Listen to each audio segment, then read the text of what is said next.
শুধু এখানে বললে বোল্ডার দেবে না, ওরা বালি দিয়ে টাকা দিয়ে পালাবে। কিছু দিয়ে আছে না 4-5টা বালির বস্তা ফেলে টাকা দিয়ে পালাবে। আমি বলেছি কলকাতায় গিয়ে ছেলে পুলিশ সব কিনে বুঝতে পারছে, আন্দোলন না করলে আপনার পাশে কেউ থাকবে। বলেছি এদেরকে গেট করবো, সব কলকাতায় গিয়ে বলবে, তাহলে হবে। এটা গ্রামের সমস্যা, শহরের বাবুদের পছন্দ হয় না, মাথা ঘামাই না। আমি শহরে গিয়ে মাথা ঘামাতে হবে, ঠিক আছে মা? আমরা তো চাই স্থায়ী সমাধান হোক, কংক্রিটের বাঁধ নির্মাণ হোক। এত দূরে লাফালাফি করছে কেন বাবা?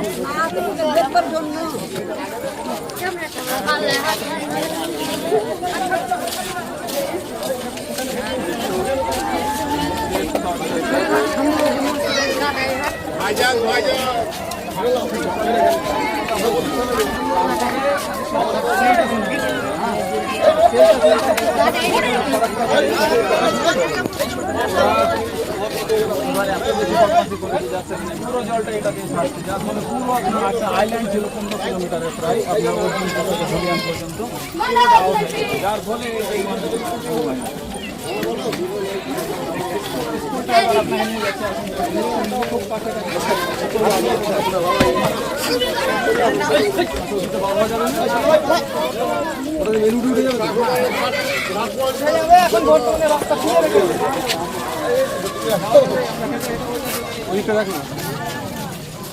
দেখে আসবে, সব দেখে আসবে।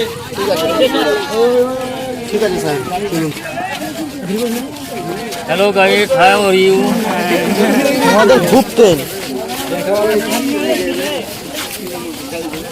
আমরা আছি।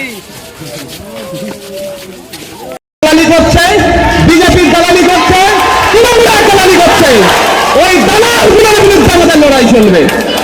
এটা আমি বলার জন্য এখানে কেউ ফেসবুকে লিখেছিল, তাই তাকে তুলে গিয়ে থানায় ঝাড় দিয়েছে। আমি তো অন ক্যামেরা বলছি, এত মানুষ ক্যামেরা করছে। পুলিশ মন্ত্রীর ক্ষমতা থাকলে আমার একটা পছন্দ দেখেন, নরম জায়গা পেয়েছো, ফুর্তি পেয়েছো না? আসো আমার কাছে। দালালকে দালাল বলবো, কি বলবে? ভালো লোক। চোরকে কি বলবো আমরা? আমাদের গঙ্গা ভাঙনের রোধের জন্য যে টাকাগুলো এসেছে, যারা খেয়েছে তাদেরকে কি বলবো আমরা? আর তাদের খাওয়াতে যে পুলিশগুলো সহযোগিতা করছে তারা ডবল চোর। কি তারা ডবল চোর? এটা আমার দায়িত্ব, আমি বলছি। এই ভুল হয় যদি বলবেন ওই পুলিশকে আর ওই নেতাগুলোকে বলবেন আমার নামে মামলা দিতে। আমার নামে অলরেডি 18খানা মামলা আছে। কটা? 18টা মামলা আছে, তাও আমাকে আটকাতে পারেনি। আমি মানুষের জন্য কথা বলতে এসেছি। দলিত, আদিবাসী, হিন্দু, মুসলমান নির্বিশেষে সে যেই মাসলাকে বিশ্বাস হোক না কেন, কেউ আহলে হাদিস মাসলাকে বিশ্বাস হতে পারে, কেউ ফুরফুরা মাসলাকে বিশ্বাস হতে পারে, আহলে সুন্নাত জামাতের মতদর্শ হতে পারে। যার যে মতদর্শ বিশ্বাস করছে করুন, তো প্র্যাকটিসের ধরন আলাদা হতেই পারে, কিন্তু আমি মানুষের জন্য কথা বলে যাব। তাতে 18টা কেন, যদি আমার নামে 180টা কেস দেয় তাও আমার মুখ বন্ধ হবে না। বন্ধুগণ,